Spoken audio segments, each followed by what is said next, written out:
Hey everybody, welcome to Serially Cinema, episode 4. Today we'll be talking about the 1998 movie Scooby-Doo on Zombie Island, as well as the sequel follow-up, 2019's Return to Zombie Island. Thanks and enjoy.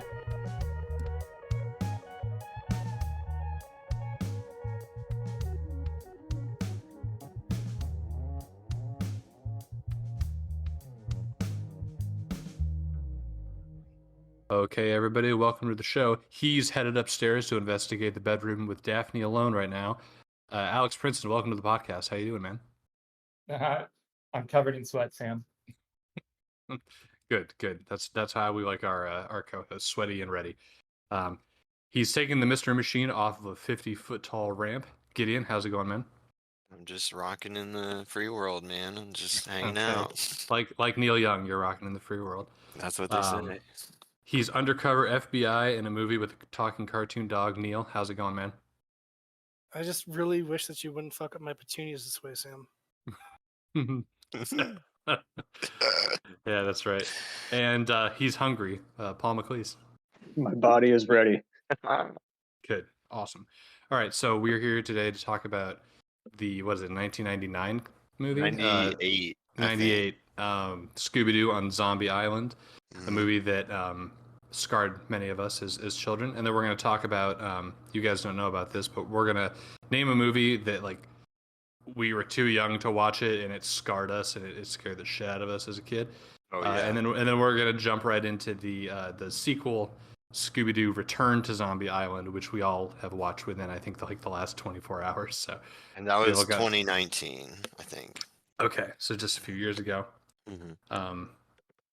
So starting with the original movie, I think it's safe to say classic, and I think the thing that I like most about it is that it plays it pretty much 100% serious.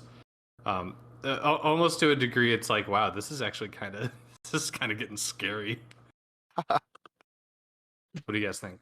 Oh man, before we talk about how we feel about the movie, or anything, I just want to know, was this a first time watch for anybody? This was the first time watch for me, for both of these.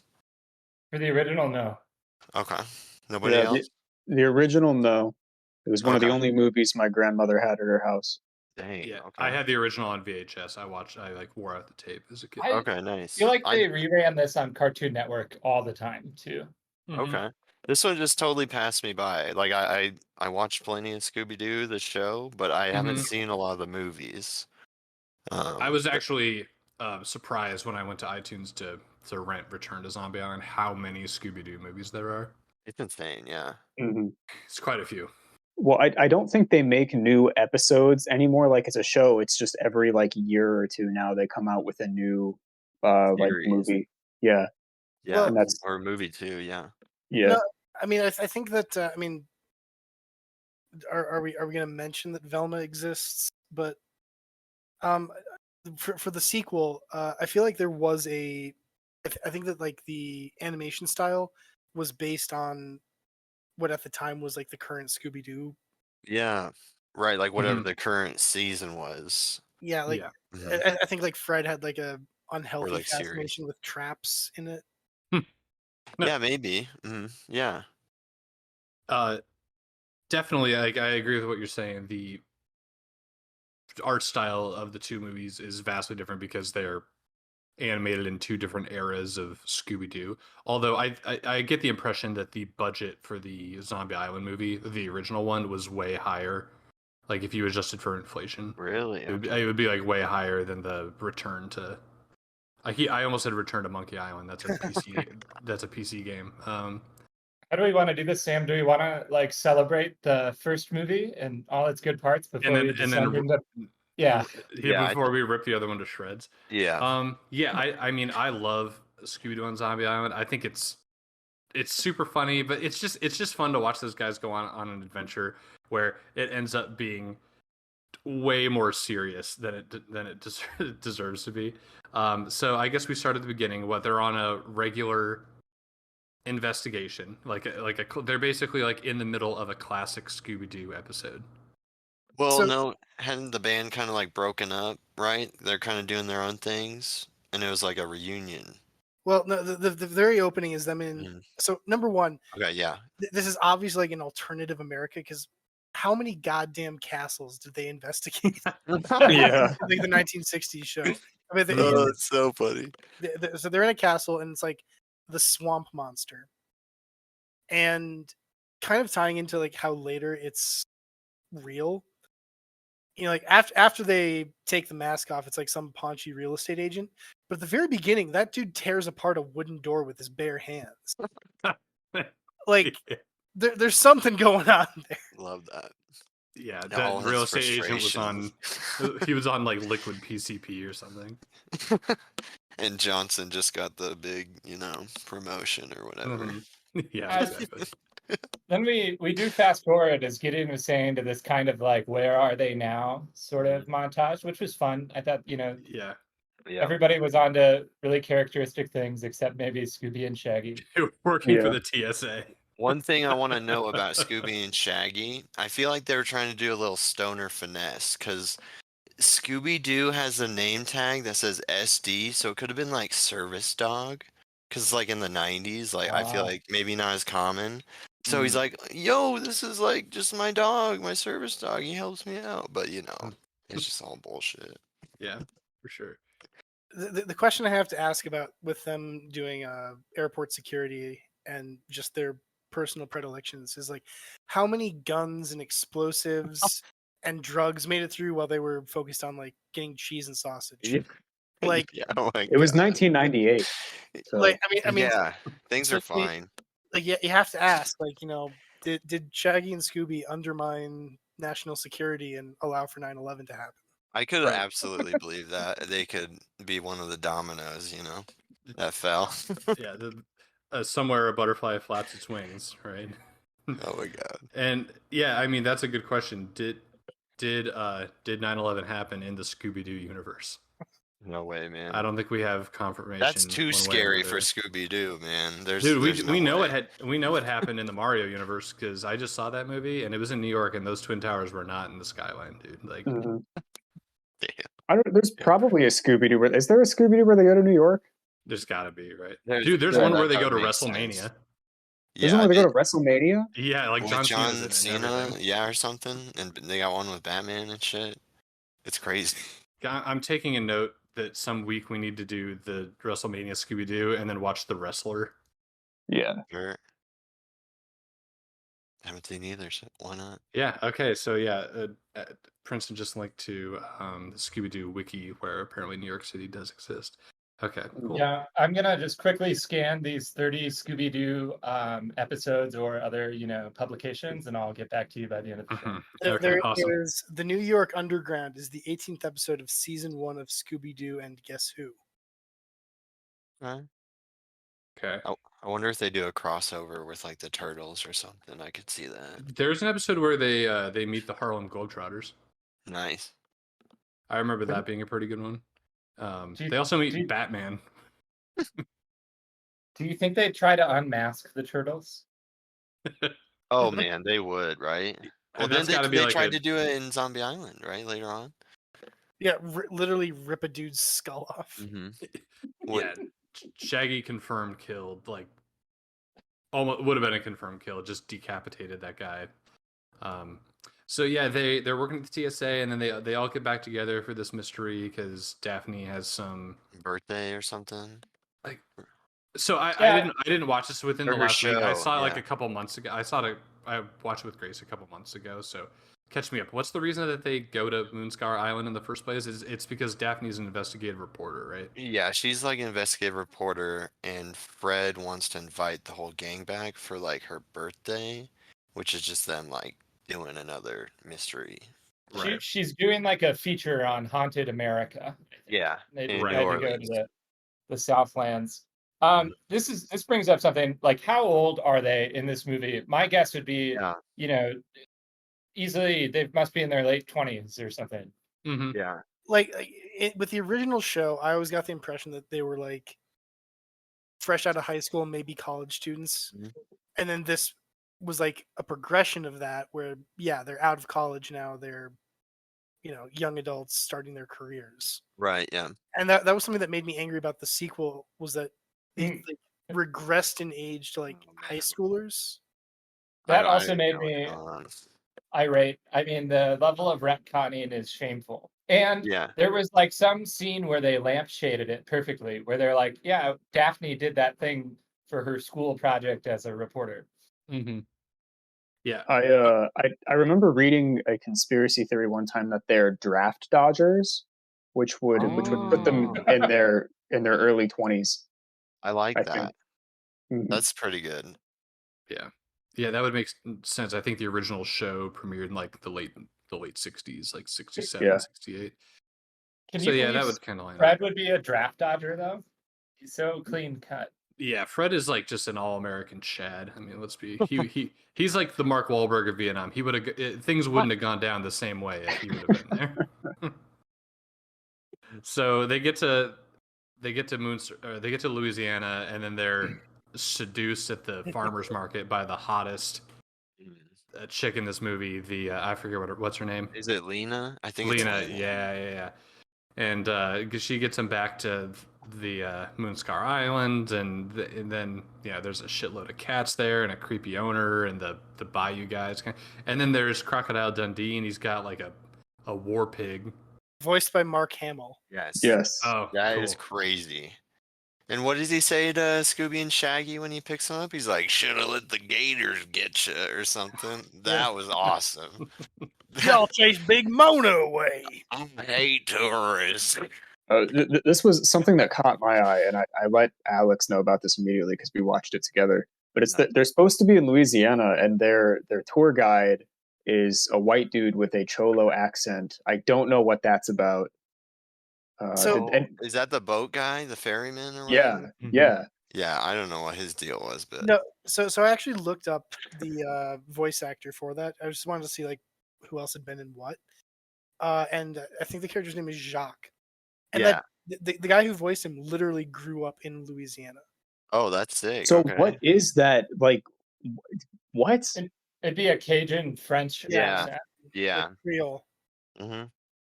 I have a personal connection to this. My Aunt Debbie on my mom's side lives in Louisiana, and she's married to a white Cajun guy like this who runs the Gator tours, Dude, and has like met Antonio Banderas and a bunch of celebrities who come down and like do the Gator tours and everything. And apparently, I've never met him, but allegedly he talks exactly like this.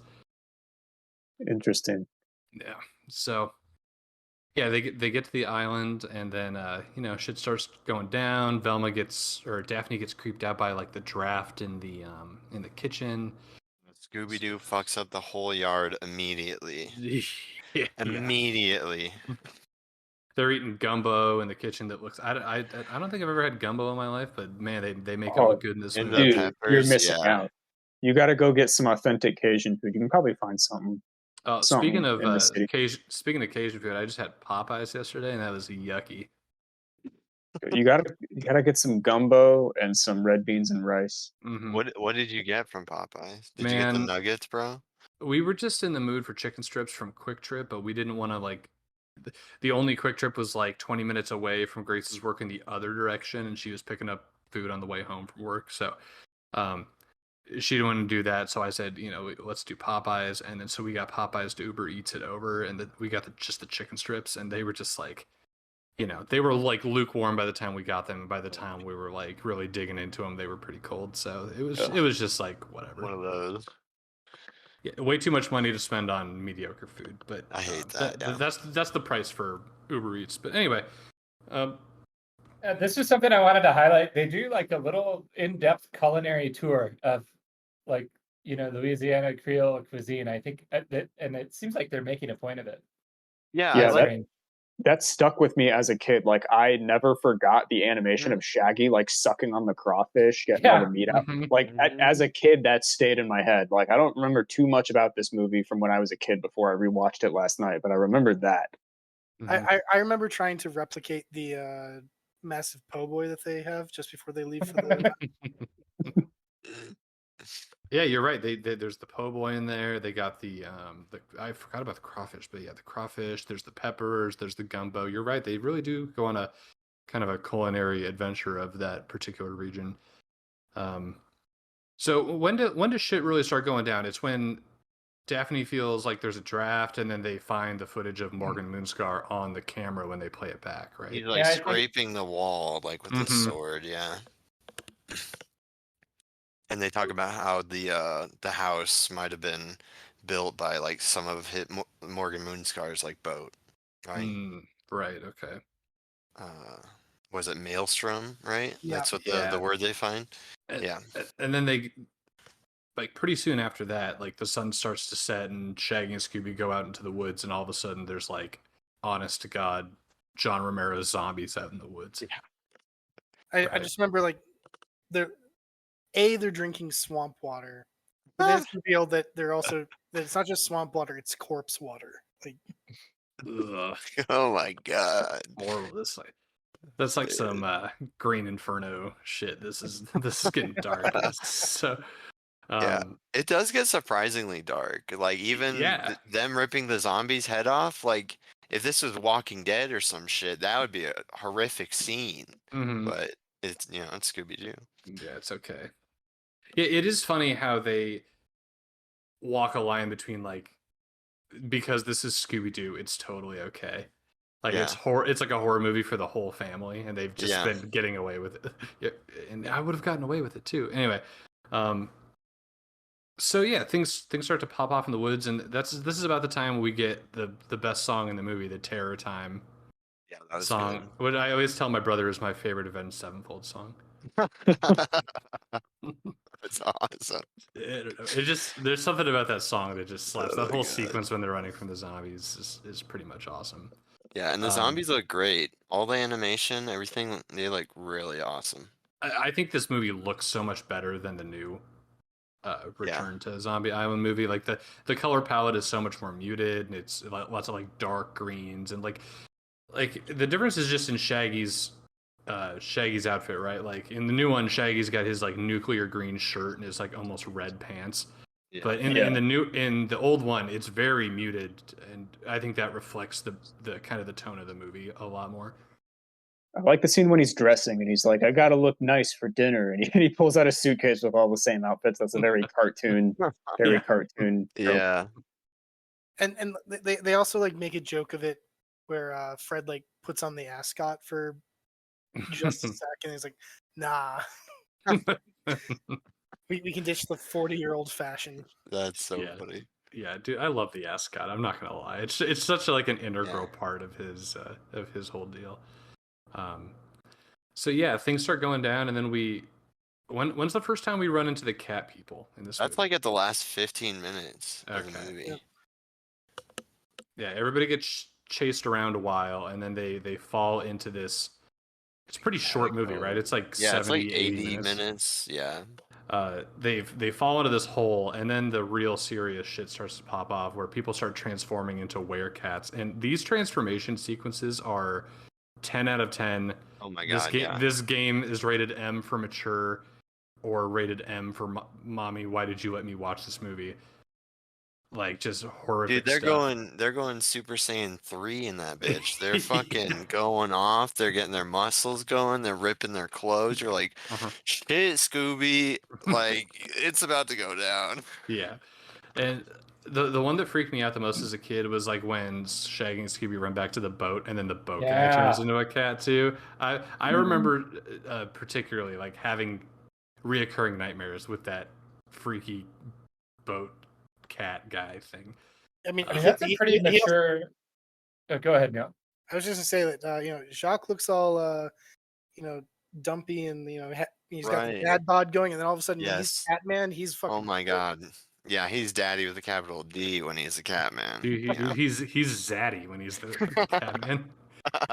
Yeah, he's just fucking flexing. Oh my god, that's crazy seeing his glow up at the Dude, have any of you guys played the Genesis game Altered Beast? Yeah, I think I have. Yeah, that is exactly what. Yeah, he does go Altered Beast on him. Yeah, that's what the cat transform. I'll send it to you guys afterwards, but that's what the cat transformations in this game remind me of. It's just like getting the power ups in Altered Beast and watching somebody like Hulk out of their shirt. I want to say about the cat people real quick. Sorry. One thing I just remembered because obviously first time watching it for me, so I didn't even know there was cat people till the end. But like when she got really pissed and told Scooby to like, you need to eat outside after he was just like causing such a ruckus and everything, I was like, yeah, that's totally understandable because they're just going crazy. Like, so I was none the wiser that they're Mhm. cat people, of course. Mhm. God, you got to experience all these twists fresh. Totally fresh. Like it was a treat to watch this movie. It had really good pacing. It was just a lot of fun. Yeah, I guess that brings up the a good thing to talk about, which is like, I was kind of thinking that maybe going into this movie that a lot of us were just gonna enjoy it because it's nostalgic and we all saw it when we were like 8. But you're saying, Gideon, that it was pretty good even for a first time viewing. Oh, absolutely. And for me, I mean, I'm probably a little biased because I am a really big like animation and cartoon fan. Mhm. But yeah, I just really, really liked it, and it was just kind of cool seeing Scooby-Doo at like this kind of a scale. And after it was done, I was like, man, I could rewatch that right now. Like, I thought it was great. I was shocked. Yeah, I I think think you were coming going to back, say. Oh, go ahead. I think coming back, I agree. It really stands on its own. Trying to put on like adult classes. Is it the greatest movie of all time? No, but it's a movie like if my little nephew chose to put it on, I'd be happy to watch it with him. Yeah, it's not like bothersome or it doesn't get you irritated like some kids' movies could. Like a movie we're about to talk Which about. which brings us to So, so basically, this movie ends with, everybody's in a dire situation, and then they break out the voodoo dolls, and some shit goes down, That and was then scary too, yeah. yeah, everybody's like about to get melted by the fire, and then, just in the nick of time, things turn around, and then all the cat people just get dematerialized, and everything's pretty much Yeah, they kosher. fucking like turn to ash and their skin like falls off and they're just like skeletons, right? Mm-hmm. For a Yeah. second. That Like, was badass. That was like, really badass. like their route to immortality. I understand that it's a curse, but it's like the worst exchange rate. It's I'm gonna like suck the soul out of an entire Confederate garrison or an entire pirate crew, and I get to live another year. Yeah, yeah. And then I have to keep luring in like fat tourists and That would be a full-time It, job too, having to lure all those people in if you it, need that it, many. Yeah. you don't really get to explore the world as it progresses around you, or you really Yeah. probably know much about what's happening beyond the local news or whoever you're able to swindle into coming onto the island with you for the rest of ever. That's a good yeah, point. I didn't think about eating it like this that. eating the same gumbo night after night Yeah. I as mean years go by. the other thing that like this is kind of lame in its own way, but I want to know. I want to dive deeper into the Scooby Doo universe of Yes. where the heck did a cat worshipping cult of people Yes. come from in Louisiana? Like, Yes. and so I made my own little fan fiction, and Scooby Doo on Zombie Island exists within the True Detective universe. That's my contention. Mm. Go on. The cat is like probably like Bast or some like iteration of like an Egyptian god, which is there then just like an avatar of another eldritch horror uh within the Cthulhu mythos. Dude, I That's like I it. wanted to ask you guys while we're cat people talk. So the blonde lady and Lena, they were like the only survivors, and they also let the boatman get the cat power mhm. because he wanted immortality, right? Did the Mhm. rest of them just get straight up eaten by those crocodiles? Like it Yeah, was implied? yeah. Those crocodiles or alligators are just like straight up man eaters. Just That's another thing, like how dark this movie is. Like they don't say it, but it's like if little Jimmy asks his dad, it's like, yeah, they got fucking chomped, dude. They're done. They're done. And now they're cat people. Yeah. I did want to take a tour of like the maturity of this movie. So there's the implied deaths. We visit scenes like like essentially a pirate pillaging. Like they just annihilate that little community. And then also, the Confederacy. There's sexual tension and themes throughout.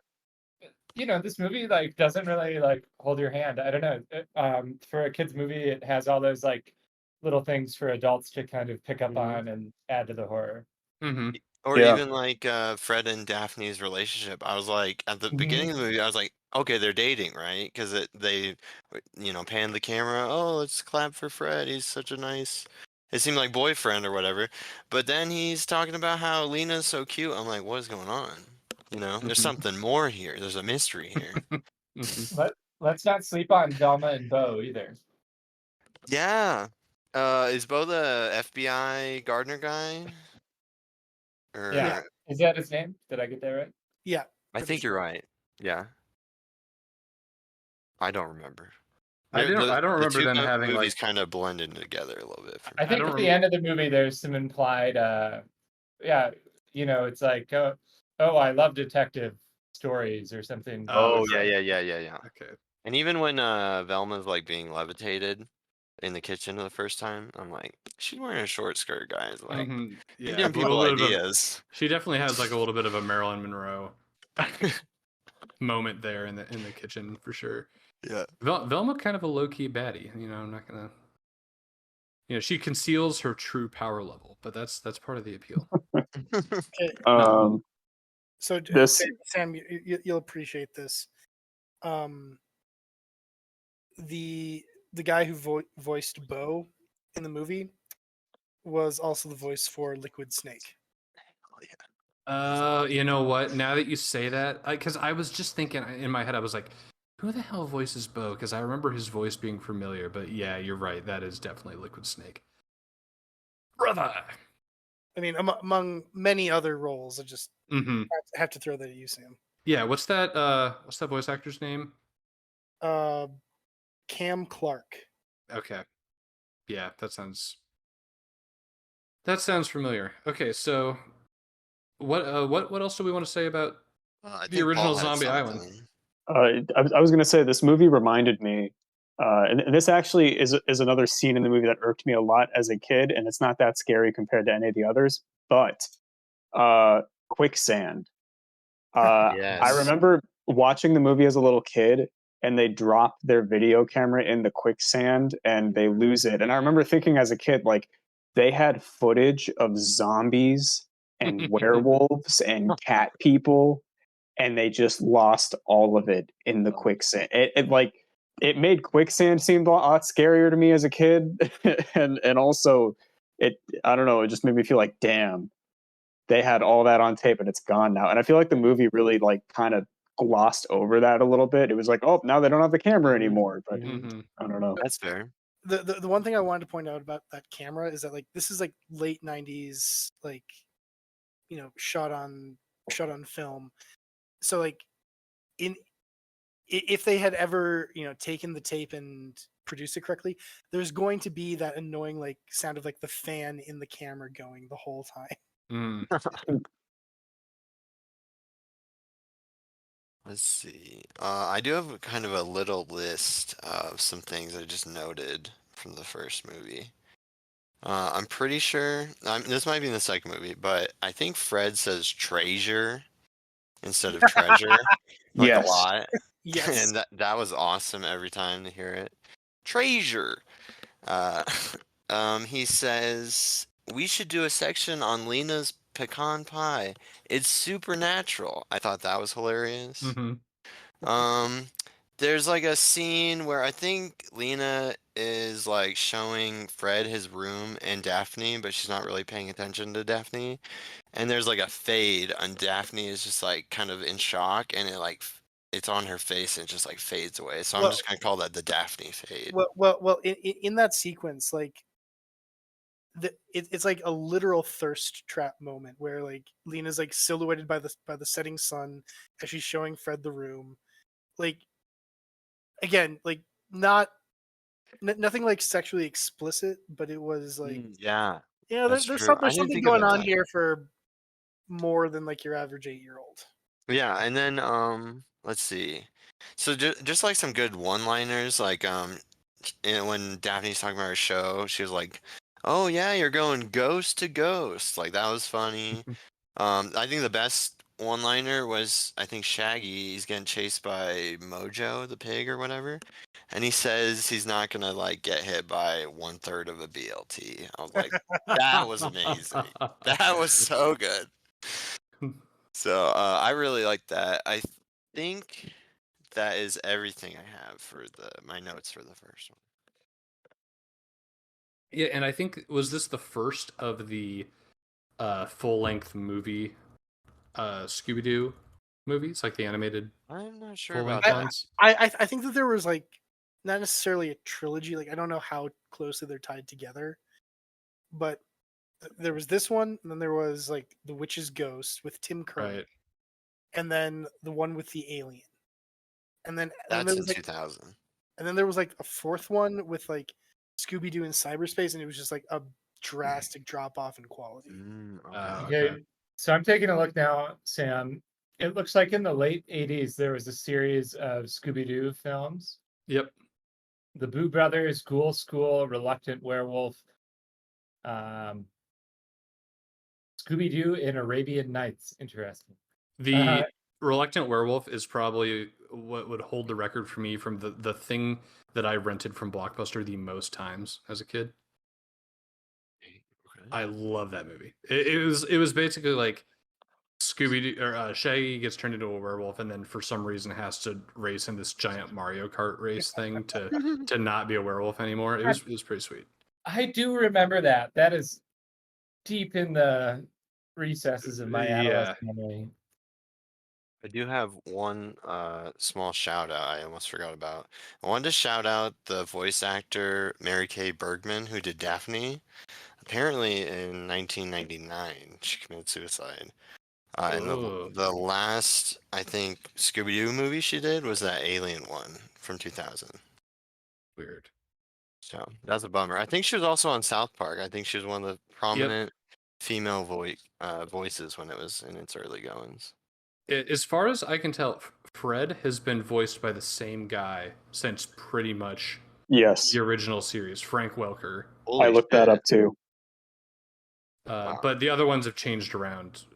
Daphne, obviously, like we just mentioned, and Casey Kasem, the famous radio DJ, voiced Shaggy all the way up until Zombie Island, and then wouldn't voice Shaggy anymore because he got like really into vegetarianism and didn't agree with like Shaggy eating like Oh my long rolls of God. sausages, just something stupid like that.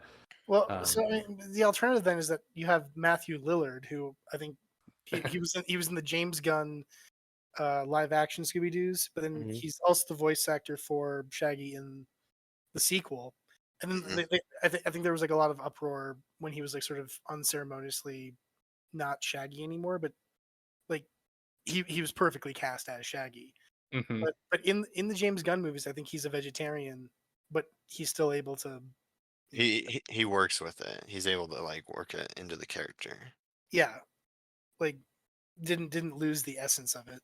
Mhm. Yeah, I mean, there's definitely a future episode about the 2000 live action Scooby Doo movie, right? I never saw those, and they Oh my look God. Oh, dude, terrible. they're pretty damn good. The first one is good. I thought the second one wasn't as good. But the second one, They're have very like early 2000s. yeah.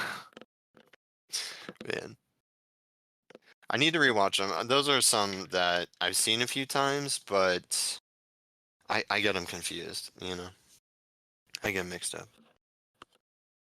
So if nobody has anything left to say about Zombie Island, then we can move on to talking about kind of something inspired by this movie, which is movies that scarred the shit out of us for being too scary. And I would say more specifically, like not like you watched The Exorcist when you were 8 and then you were scared.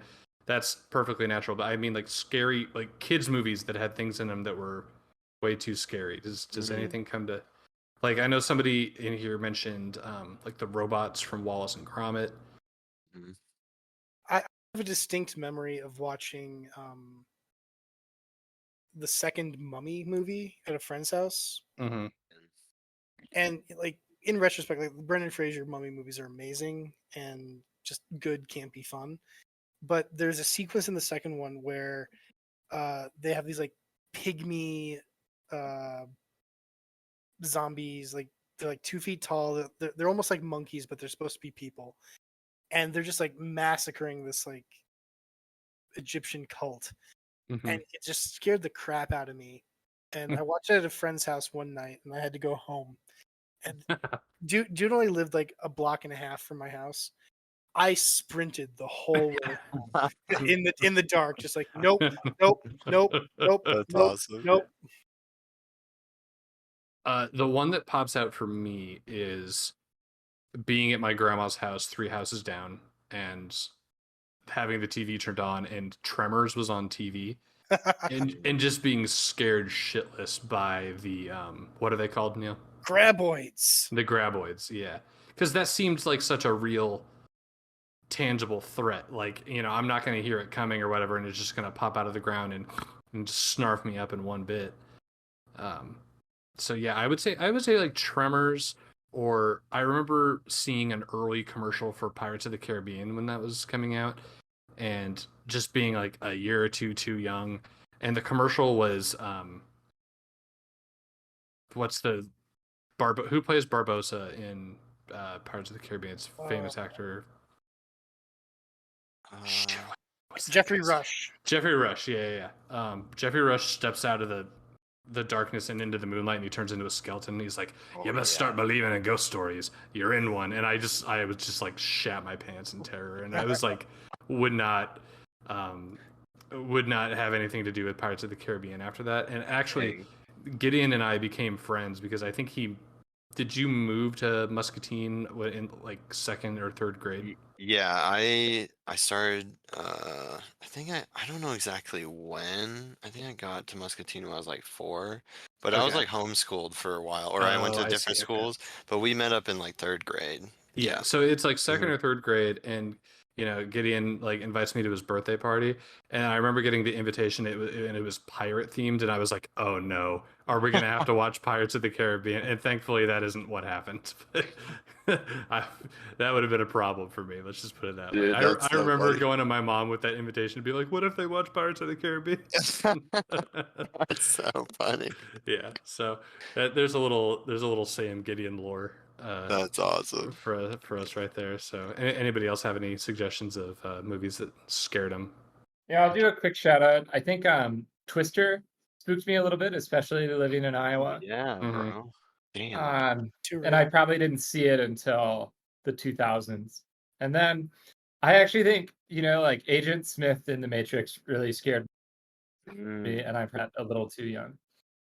Hugo Weaving's just an unsettling looking dude. I mean, we can all agree on that, right? And certainly in that role. Yeah. See a picture of him Yeah, he is the outside of looks like. costume. Yeah, I mean, he looks like a character from the game Dishonored. Gideon. Yeah, it's that brow line. does. It's just Oh, it's yeah. just a dangerous brow line. Yeah, and he's Elrond Okay, in yeah, Lord of the Rings too. Mm-hmm. Yeah. I see him now. No, I never made that connection. Mhm. Wow. That's crazy. He is. I never Well, made that either, but wow. Yeah. They like I feel like they do some work to tone down the brow, like they shave his eyebrows or something. Is that right? Mhm. Look at this. Yeah. Yeah. We gotta sometime in the future we gotta do an episode about the Matrix because that's like a top 10 movie for me. I fucking love the Matrix. But so anybody have any things that scare the crap out of you? I'm trying to think of like a kids movie or something that had a sequence or whatever that scared me.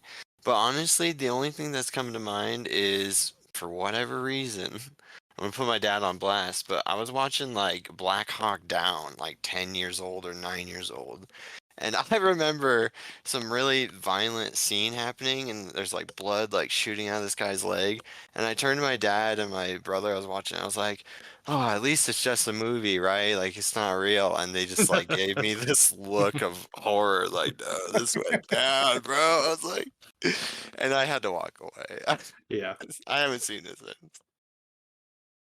Yeah, and Alex makes a good point in the chat. Every Courage of King Ramses from Courage the Cowardly Dog is That's a good horrifying, and every episode of Courage the Cowardly Dog is like just on the line of like, why is this on children's television? I agree because even I watched that show a shit ton growing up. That's a good thing to bring up. But tried like rewatching it or watching some episodes like a couple years ago, and I was like, man, this is like so unsettling. I need to watch something else. It's Mm. like this is crazy. Yeah, Cartoon Network was built different in the late '90s. I mean, even like things from pretty innocuous shows like the Powerpuff Girls is like totally fine, and then there's that weird villain named Him, that weird The lobster claw, mhm. man. Yeah. that strange satanic uh ambiguous sexual identity kind of demon Yeah. thing. It's like, what the Yeah. hell is going on in this show right now? Yeah. That's a good point. I mean, that was literally Satan, wasn't it? I don't know think, what the hell that was, but yeah, The king of darkness and other demons. yeah, sounds like that would Satan to make me. sense. That would make sense, honestly. I also remember like this doesn't quite fit the category because I shouldn't have been watching this stuff. But you know, when you're a little kid, you don't really make the distinction between like this is a cartoon for kids and this is a cartoon for grown-ups. You don't really know about adult animation. So I remember like staying up and watching Adult Swim on Saturday nights when it was like anime and stuff like that. Especially during October, they Shit. would have some like really heavy, mature, bloody adult anime on there. And I don't remember what any of it was. I just remember like the year I got a TV in my room, I stayed up too late watching Adult Swim on Saturday nights, and there was some freaky shit on there.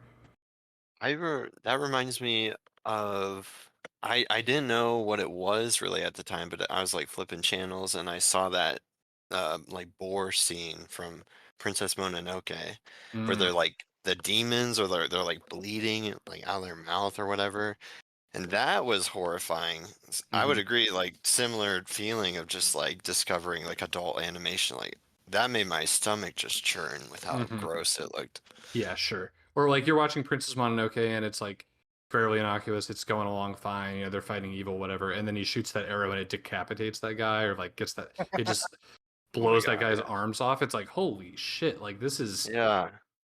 like stepping up a level for sure. So I think with that we can probably move on to kind of our main course, which is Return to Zombie Island, which I watched with Grace last night. Now I know a few of you have already expressed your distaste for this movie, and that's all well and good. But I think it kind of brings up a broader point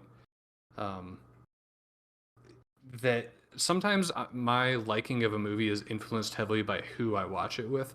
And I find that if like I watch a silly movie with Grace and it's like not that good of a movie, it was still an enjoyable time because like we were laughing and like eating popcorn and just like hanging out and having a generally good time. Whereas like if I would have watched it by myself, I would have been like, okay, is this over? But yeah, just like laughing at some of their antics, I thought was pretty funny. I would say my overall thoughts on it was I was surprised how tonally different it was from Zombie Island. I thought it was going to be like an actual sequel, and it was more of like a parody I don't even know what the fuck it of was. Zombie Island. It was like such a fourth wall breaky kind of silly send up of Scooby Doo. And I will also say the guy who is disguised as the hotel concierge immediately reminded me of Jobert from King of the Hill. But yeah, what'd you guys think of the movie? Terrible. Yeah, I was angry most of the time watching it. It felt like they spent 40 minutes on some stupid bullshit promise or something that they made to Scooby that was like really dumb and convoluted and annoying. And then like 40 minutes like trying to make this like shithead director feel better or something. But I was like, is he the real villain? Because like he's making me watch this. Like he ruined it. I don't know. Yeah, Made me I thought they mad. were just like building up to a giant fourth wall joke or something like that halfway through. And one thing that I thought was particularly like a testament to how bad the movie was I looked it up. Both movies, the original Zombie Island and Return to Zombie Island, they're about the same length, maybe 10 minutes difference. The second one felt like 3 hours Oh long. my God, yeah. By the time I'm over halfway, I'm pausing it every 10 minutes. Like, how much The fucking pacing, left of this, man? I the hate this. pacing is just terrible. Like the phrase that kept coming to mind for me was "too clever by half." Like it wanted to be smarter than it like really managed to be. Yeah. And it was also like this idea, like I I I didn't hate the concept, but I felt like it was one idea for like a 20-minute spoof episode of the show Yeah. Yeah. Mhm. that was stretched over an hour and 20 minutes. Yeah, It I would would have agree been that so much better. Yeah. the premise was pretty flimsy. I don't even remember what gets them back to the. Oh, it's because they win the TV show with Elvira, who is not even Oh, voiced right. by Elvira.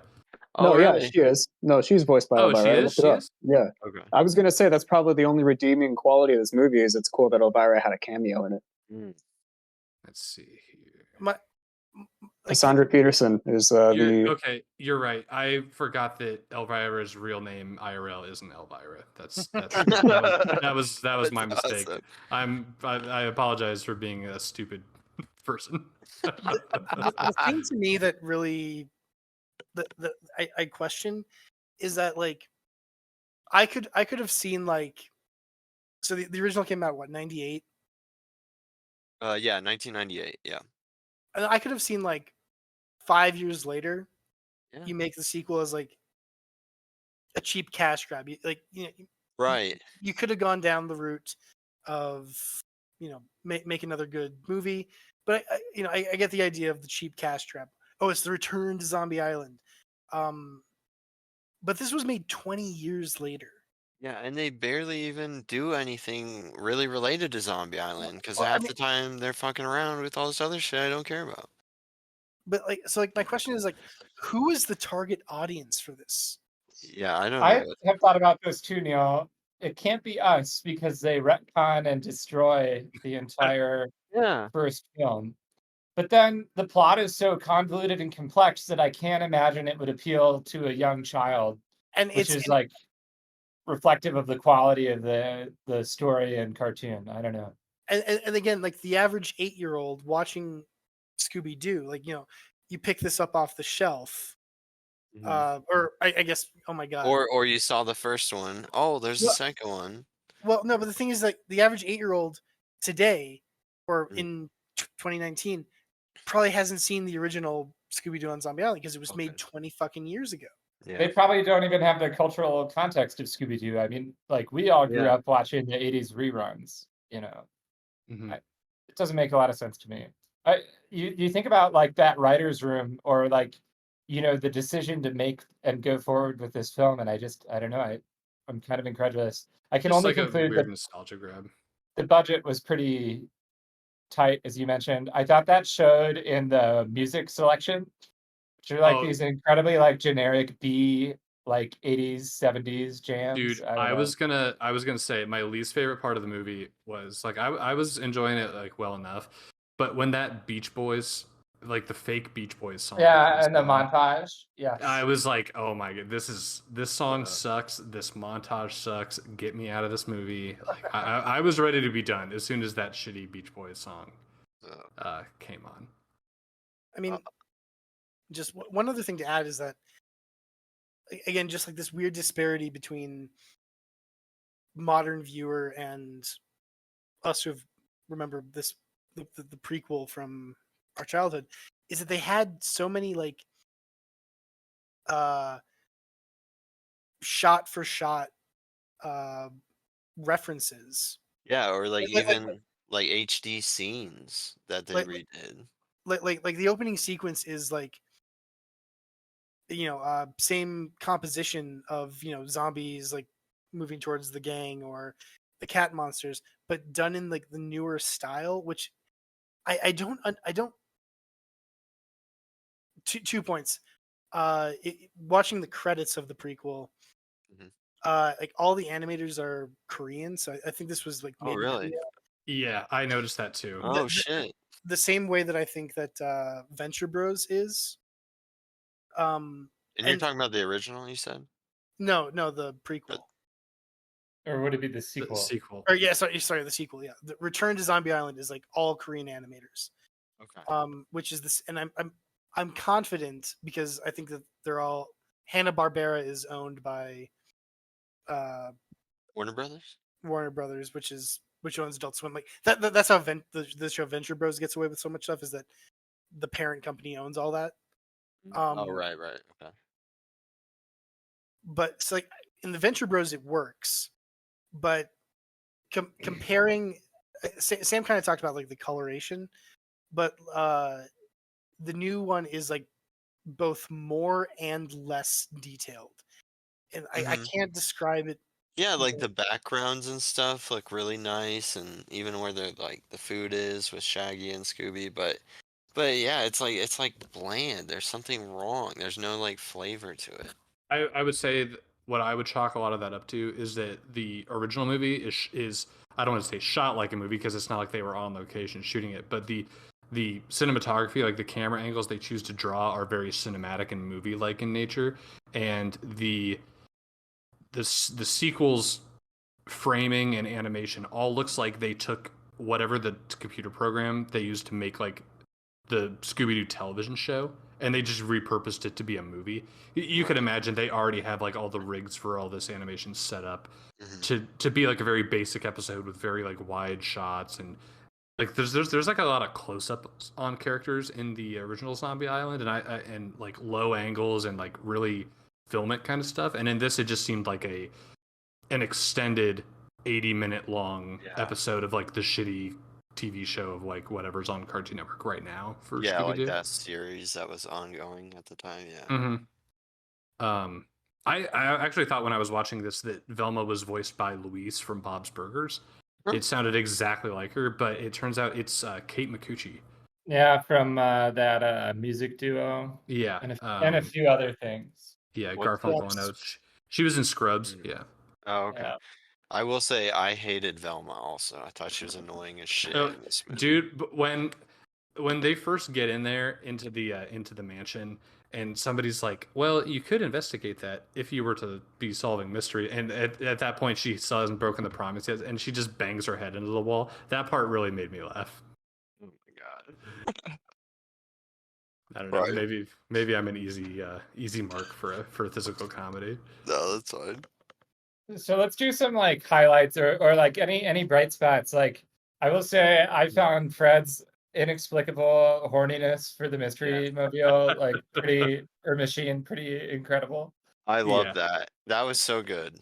And relatable. I feel like if you're a little boy, yeah, you love monster trucks, man.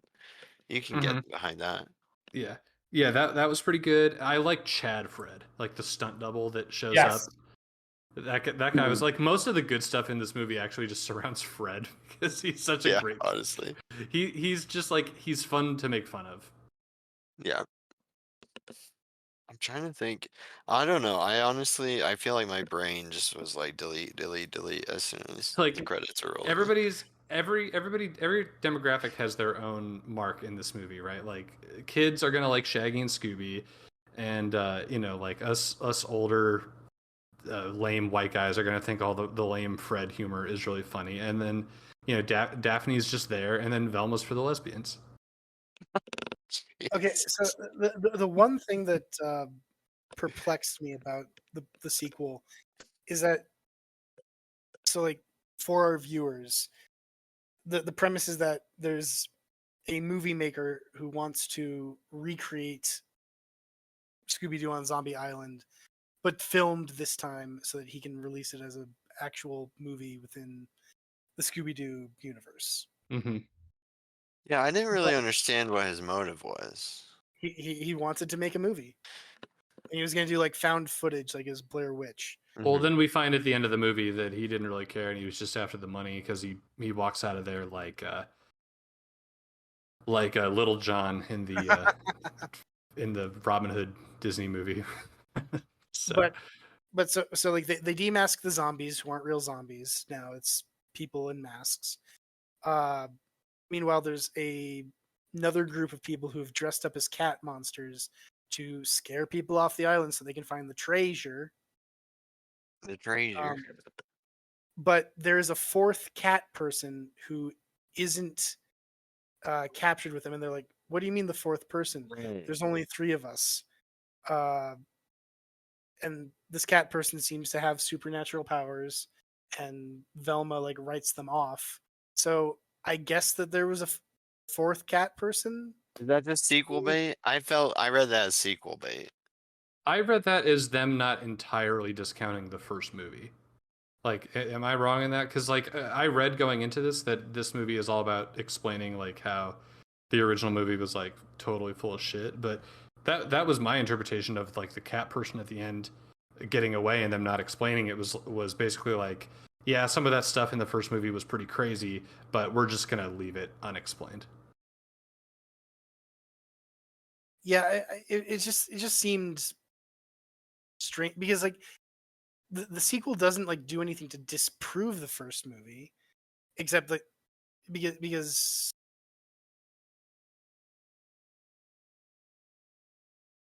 my brain is struggling to explain how an animated movie can have film like you make the characters when it can shoot a movie within an animated movie. Yeah, And it is a little. It's Wally. breaking my head right now, and I I think hate there's it. relatively recent precedent for this. Like, I don't know. This is all about like this diffusion of reality TV into our like modern culture. But isn't there like some cartoon now that takes place on a like a Big Brother island or something like that? Oh, Total Drama Island. Yeah, I think it's like probably like 5 or 10 years past our time, but I think there's like more of that than you'd expect. Yeah, like I know it exists. I'm just like the fact that I'm struggling to like in the universe of Scooby Doo, they had footage of these zombies. Where how are you gonna make the special effect of the green lightning striking the water and zombies rising from beneath it, like or the cat people disintegrating right in front of you? But Yeah, it's an animated.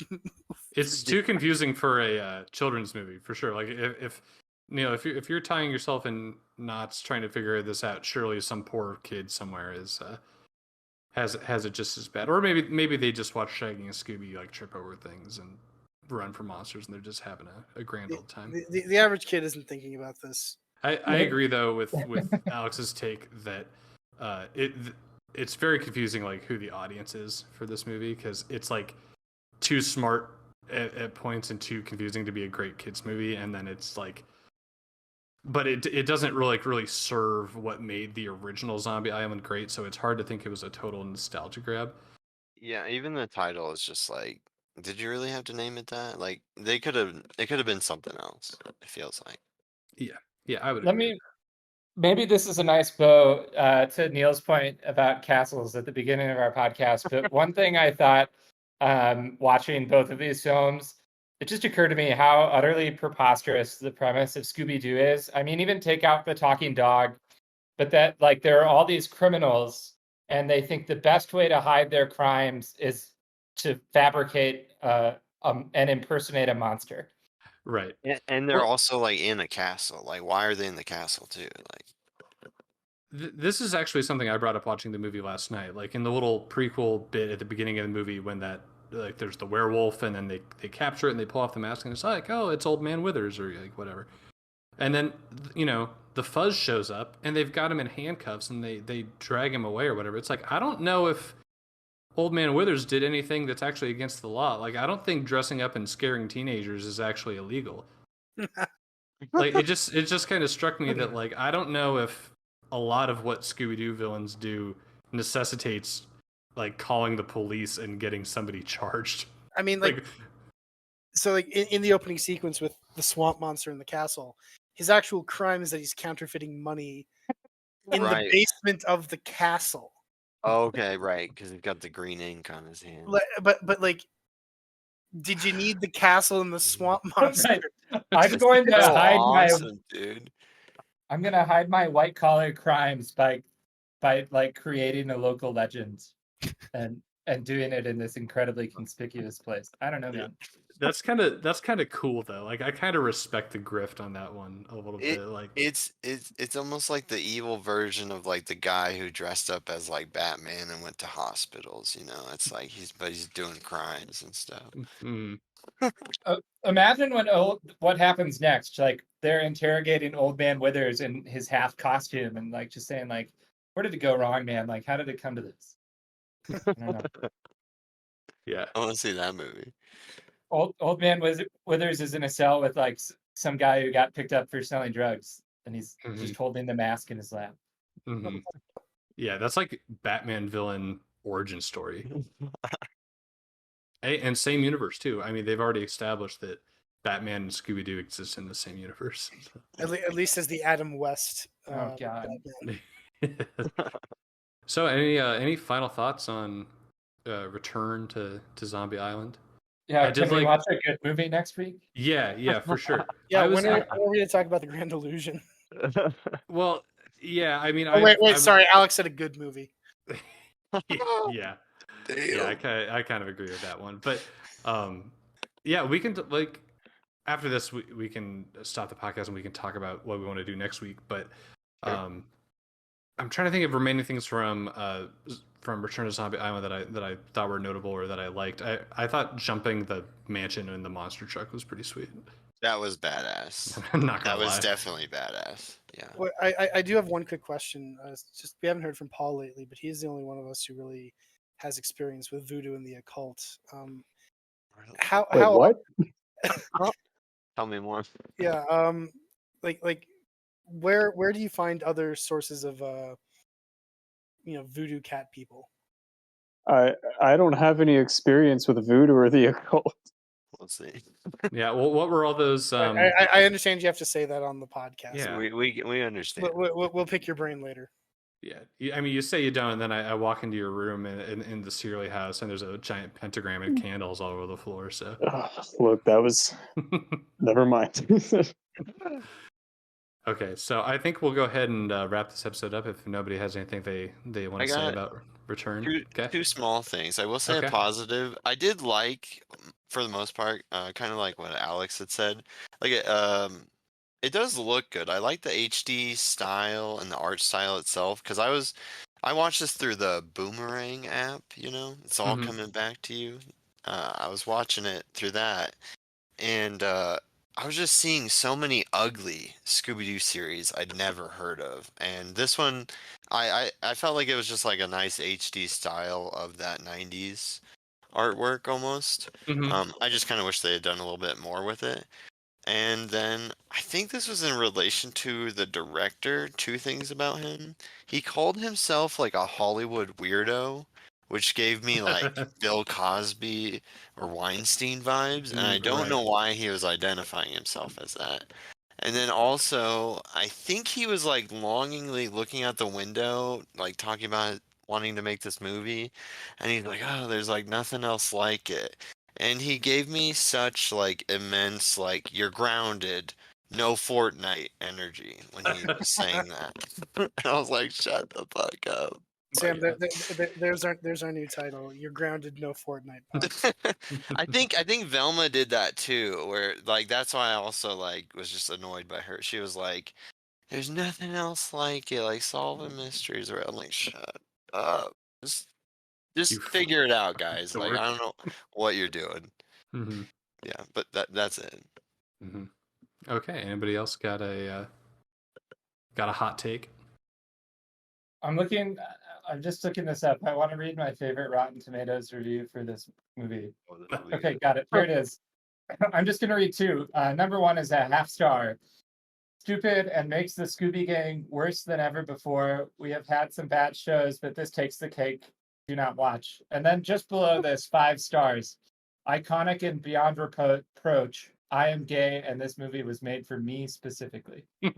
That's awesome. That's so Now, was that a user review, or does this person work for like the New York Times or something? Official. There's only one critic review for this. I didn't read it. That's Yeah. awesome. That's great, man. Imagine like coming into work and your boss is like, Johnson, we need to review this new Scooby Doo, this new straight to video Scooby Doo movie. Oh my god! Imagine your boss breathing down your neck about that too. Mm, Get the fuck away from me. yeah, absolutely. All right, guys. Well, I think that wraps it up. For we've been going for just a little bit over an hour, so thanks everybody for being here, and I guess I'll see y'all next week or in a couple weeks or whatever we decide to do. Sweet. See you then, guys. Good to hear you Thanks for guys. being here. Later.